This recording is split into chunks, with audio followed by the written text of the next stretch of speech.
Hi guys, ito ngayon guys, naglalaba ako dahil Tuesday na ngayon. Sa isang linggo, 2 beses ako naglalaba. Tapos ito yung aking manual. Bago ko siya doon ako nagbabalnaw sa matik mga guys. Tapos ito yung sinampay nung Friday. Ngayon, tinitiklop ko siya habang naglalaba ako mga guys. Ayan, nakapagsampay na ako dyan sa may gutter. Yan ang una ko mga guys na nilabahan sa matik. Hindi ko na siya dinaan sa manual. Yung mga pansapin sa upuan ng sasakyan.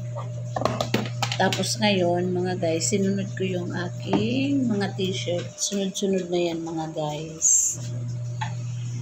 Yan yung mga t-shirt na yan. Yan muna ang aking mga sinunod dyan sa aking sapin sa sasakyan.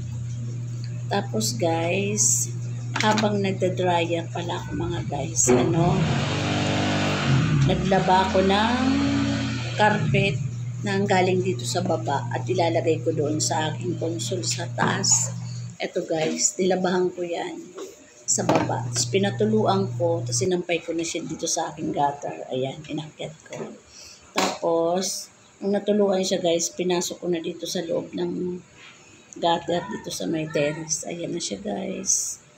Patapos na ako nito guys. Linisan ko na yung, pati namap ko na yung aking sahig. Ayan, maayos na siya guys. Yung takip niyan guys. Oh. Thank you guys. God bless.